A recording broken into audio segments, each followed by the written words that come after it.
And actually, I'm going to jump in. You know, we're talking about Buddhism and the state of the world and making these valuable ancient teachings relevant. And Right. I know you must get this a lot when people say, how does a monk meditating help the world?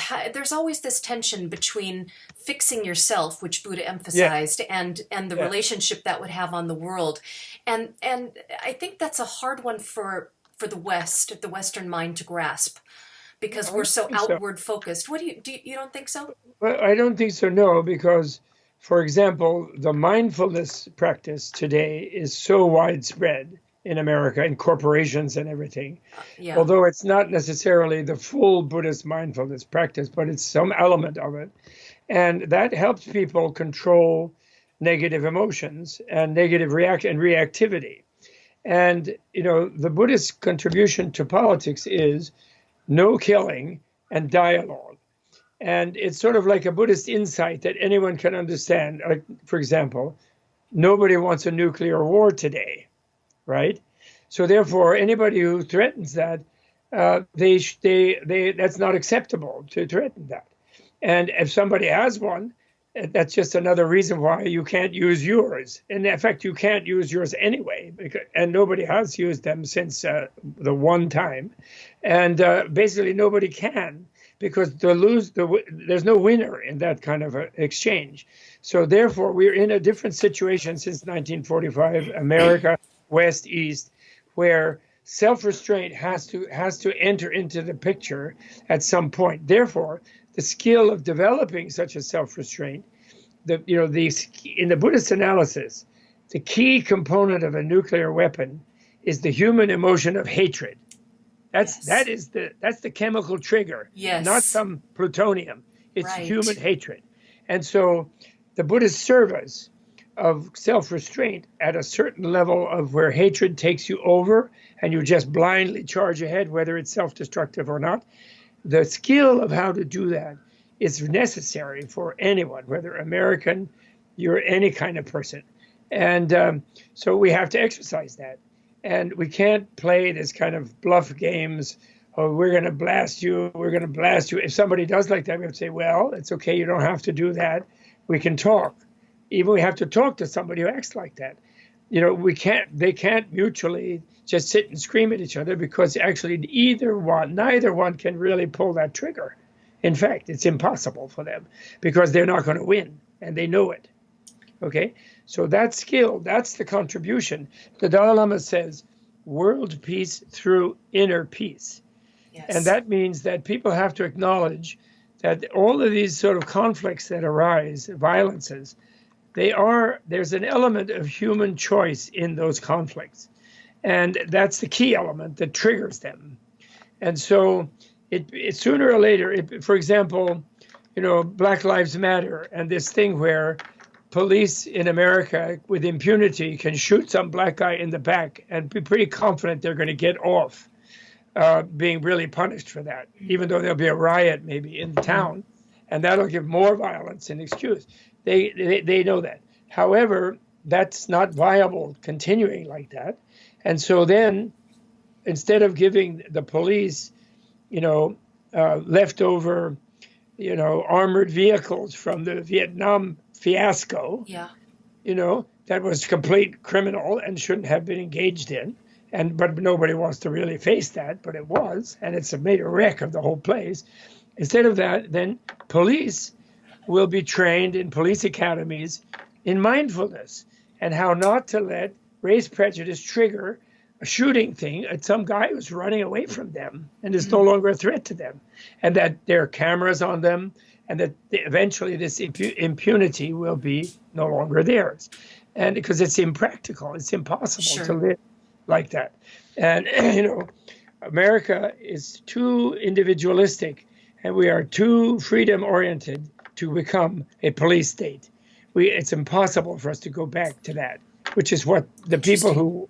who are living in denial of what's going on, they have to face that. They can't stay in denial of that. So that's world peace to inner peace. Most people who are police are kind people. They like their grandmothers. They like their grandchildren. And actually, they know that black people are human beings. They are not some kind of subspecies. They know that, really. They enjoy watching football games. They watch, they like comedians, you know. And so subliminally, they can't be convinced that they're dealing with some kind of rodent to be exterminated. Anybody who tries to do that, Ku Klux Klan sort of people, are just barking up the wrong tree in the modern period. Yeah. And but on the other hand, we're not educated to control this reactivity. Especially males, men are especially not educated like this, and they still have emotions that not just Buddhism, Christianity, Judaism, and even humanism tells them not to have lethal reactivity as part of as an acceptable part of their psyche. And so they need help how to do that. And then the Buddhists in service, and from Hindus actually, and also mystical Christians like Thomas Merton, and also Kabbalah type of Jewish people, they have the skills to help them. And it's just a matter of putting that in the curriculum. Yes. And that will happen inevitably, and actually soon, because this sort of standoff situation, like Ferguson or like wherever it happens, Chicago, that's not viable. And this word that you mentioned, mindfulness, has become such a buzzword lately. Yes, isn't it good? It is good. Now, do you think of it as simply the art of being present? And if so, how does being present help that aspect of reactivity? You see this kind of counterpoint approach to that in the West and I've seen this on TV shows where people have problems with negative emotions, and I know you wrote a book on anger, and the approach is to vent it. It's all about venting, and that became very interesting to me because coming from a Buddhist background, it seems, I remember what Thich Nhat Hanh said, you're just rehearsing the anger. And yet it continues to be a kind of psychological approach. Do you think there's ever a place for that? And if so, when does mindfulness become the better approach, if ever? Well, mindfulness by itself will not necessarily help control, unrestrained fury. But without Buddhist input, just within psychological studies nowadays, there's a lot of proof about people when they become enraged, their judgment about the situation they're in is reduced by 85%.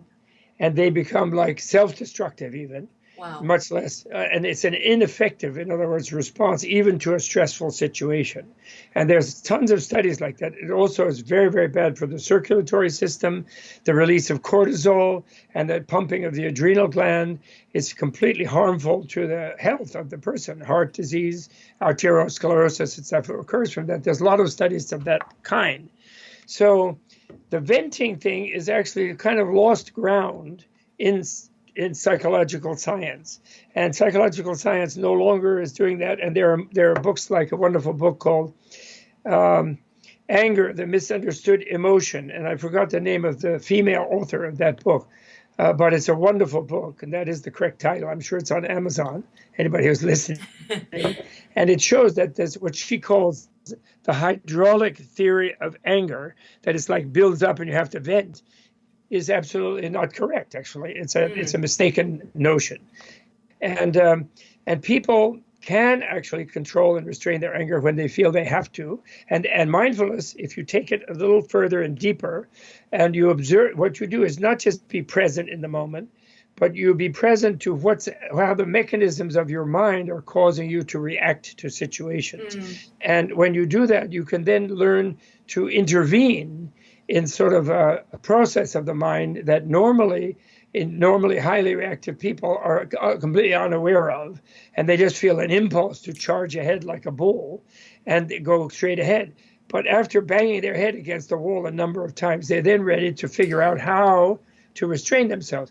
And even Thomas Jefferson said, if you find a situation that is really bothering you, count to 10, take 10 breaths, and take 10 deep breaths. And he said, if it's really bothering you, take 100. And that's like it's a kind of mindfulness. Hundreds of years before Buddhism. Absolutely. So, and what the Protestants would call it conscientiousness. But it's just because Protestantism got separated from the mind training techniques and skills of of Christian monks and nuns who did have this knowledge also. They don't use it. They act like there's nothing you can do about yourself, but just hope Jesus will help you later after you've made a mess, basically, if by having faith. So nowadays people are getting to where they realize they have to be responsible for themselves. And that's good. Now, there is one thing to be said in America, though, at this moment. I think that's very important. And that is women. Women are socialized not to actually react forcefully to a negative situation, but to be polite, to sort of swallow their reaction and kind of do this. And then this makes them feel ill, actually, and become abused.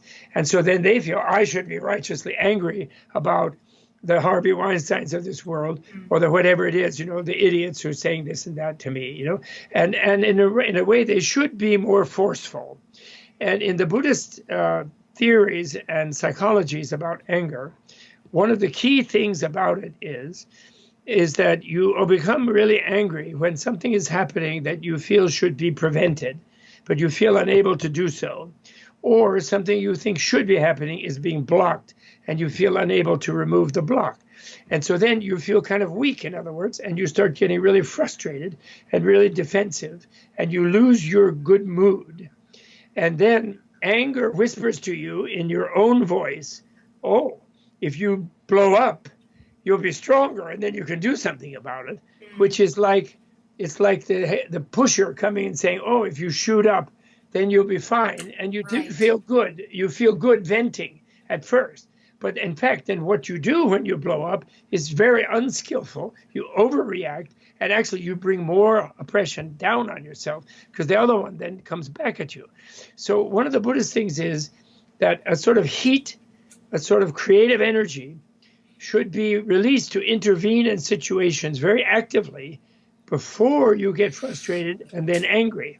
In other words, go in to interfere with the situation. Interrupt the moron who is blabbing away some idiot thing. Push back at the guy who is going to do some inappropriate advances on you, and remove yourself from the situation, or say straight out no, strong, in a humorous way, when you kind of still have your good humor and you have skill to do it. And that's very, very key, that women in particular in our culture, men are socialized to be quite aggressive instantly about anything, but women are not. And so they tend to build up frustration and then only flip out when they no longer can be effective, or don't flip out and then get sick or become abused. So the intervening method is almost preemptive in that case, which does require an intense kind of present mindful awareness. Exactly, it does, which people do. They're trusting their own intuition. It's a blind date.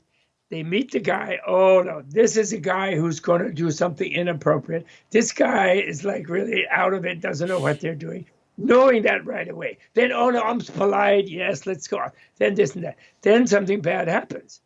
So instead, okay, thanks a lot. Actually, I have a little headache. I'm going to go home now. And a happy way. So sorry. We'll see you another time. Whatever it takes. Yeah. Like moms are really skillful when the brat is having a tantrum. Yeah. And they stay happy and they love that kid anyway. They don't think he's a brat, but they know he's going to be a brat when he has a tantrum. So they intervene in a humorous way. They distract him. Oh, here's Big Bird. Wouldn't want you to do that. Whatever, They're very intelligent, and people are incredibly skillful when they're really happy before they're frustrated. So women must be encouraged not to think that, some religious person, some Dalai Lama, or some rabbi, or some minister is saying, listen, dear, don't lose your temper, swallow it. The guys are going to be idiots. Don't get mad. No, you get in protest right away. You go out and you put on your pussy hat and you go and make a protest, but in a humorous manner. I love that. Yeah. Not angrily, not in a hatred way where you've lost control of yourself, Right. in which case you're going to give fodder to the opposition. They're going to say, oh, the way you're behaving, oh, you're like messed up. Oh, you just don't have a gun or you'd shoot it. Yes. Right? So And this is very key when we talk about reactivity. Women must be encouraged to be proactive, not reactive, but proactive, more proactive. I love that. I love several things about this. The creative aspect, and I think we all know people Yes. who are naturally like this. They can Yes. diffuse a tense situation with humor in such an artful and creative way. Exactly. And it makes, kind of spiritual practice, which can seem very strict and ascetic, very Yes. light and very applicable and very day to Yes. day and Yes. fun almost to see, Yes. how can I, Happiness, yeah, happiness and fun are key. yes, We need absolutely. a revolution, as Bernie Sanders said, but we don't need the angry one. Yes. His whole problem is the way he says the word rich. When he goes, he says, taxes cuts for the rich. When he says the word, Right. he should say, "Oh, they don't need more money. It's a burden on them. They worry, then they can't sleep at night. I might lose $1 billion if I sleep soundly and I don't check the markets." It's hard to have a lot of money. They don't really need a lot more, Yeah. and they feel insecure and they get isolated. And we love them. We love the rich. It's great, wonderful wealth. But then when it gets excessive, it's a burden. Sure. So, we have to love the bad guys. It sometimes means oppose to what they're doing because it doesn't make them happy. But we don't hate them. Yes. And we don't say, oh, we can be justifiably bad ourselves and have a violent revolution. No. They tried that 100 years ago in Russia. Nice work. people. Russians are really nice people. But if somebody gets new power with violence, then they're just the new violent oppressors. And they even be maybe worse than the old ones because they use the violence to gain power. So we don't want that. We want peaceful world peace through inner peace. And that's why Dalai Lama is so great. He wants to talk to the communist leaders of China. He wants to be their friend. How can they say he's a bad guy when they never met him? Love your But enemy. they don't chat with him. Yeah. Yeah, loving your enemy is really practical advice. Jesus was really onto something. He was. You know why? Your enemy is only your enemy because he thinks you're standing in the way of his happiness. So he has to push you around to get you out of the way so he can have what he thinks is going to be his happiness. But actually then he doesn't make him happy to push you out of the way. And then he pushes some other people out of the way. So if he was happy, which love wants the beloved to be happy, he wouldn't bother to be your enemy.